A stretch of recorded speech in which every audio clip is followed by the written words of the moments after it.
Alright, so what I'm going to do here is I'm going to go ahead and hit my Finder and find my print template. So if you don't know this trick, it's Command Tab, and you can find your open programs, including Finder, and then I release and it goes to my Finder window.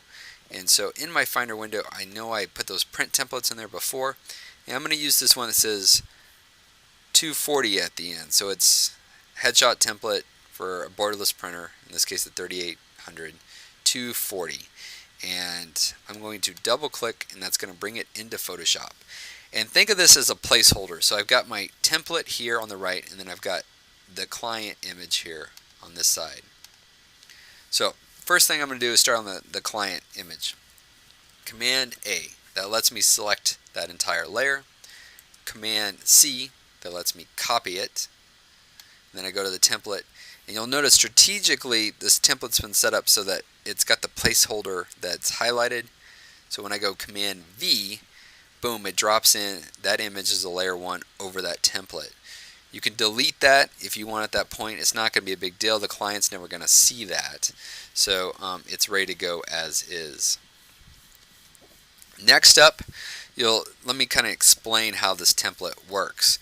So you've got a white background, you've got your image, and then you've got an 8x10 border. So if I turn that off, you'll see there's no border. Turn that on, you got kind of a border, and there's a good reason for that coming up. Then you have two text layers.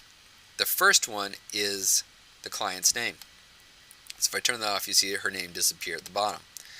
The second one is the credit for the photographer. So at the top right, you have the photographer credit. Now I'm going to zoom in so we can see this a little bit better. And I'm going to spacebar so we can kind of concentrate on that name there at the bottom. So I'm going to start off on that text layer here. Now that gives you an idea. You can make this bigger, you can kind of play around with it. If I hit the T for the text tool, and I bring it in and I click next to that letter, I'm on the text layer and I can highlight it, and that way I've got that all highlighted. So for instance, if I wanted it slightly better, bigger, let's see what 24 is like. Well, that's a little too big, so it disappeared off.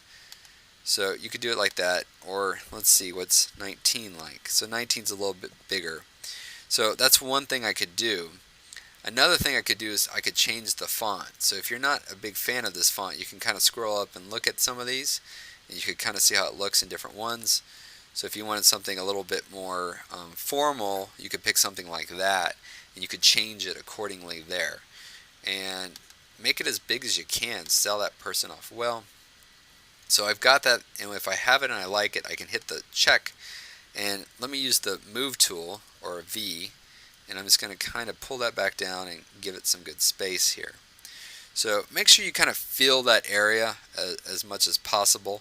Kind of do whatever looks best, and I always go Command 0 so you can kind of see how it looks and you can kind of play around with it. The next one on the top, we'll zoom in so we can see that.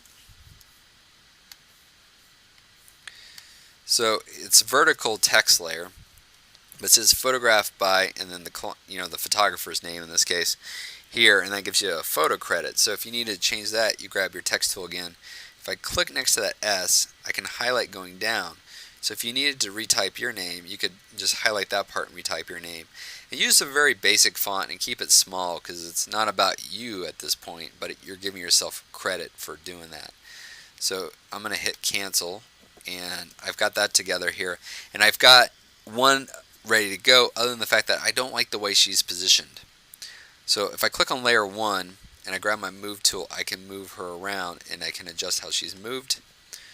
I can also use Command T for free transform and hold down Shift, and I could redo. As long as it stays where it's hitting those borders, I can see how big I can make and see if I prefer a different orientation. Now we're making this fit to an 8x10, so there's always going to be kind of a limitation, but if I don't mind showing some of that table, so it kind of depends on the situation, then I can probably shrink this in a little bit. So I can go a tiny bit more. I could go about right here. I don't want to crop off her head though. So I'm going to go ahead and hit escape. I didn't really like that so much, and I'm just going to use this slightly different positioning. And that's what I'm going to go with for that shot. So you've got that all set up, you're ready to go. You can go File, Save As, or Shift Command S. And then the question is where? Well, you've already set up here on the desk, or on your catalog folder, you've already set up a thing called, in the client folder, Print PSD, and that's where you would do it. So people ask me all the time, how can you simplify this text up here? Well, if you go to your RAWs, you can look, it's got her name already set up, ready to go.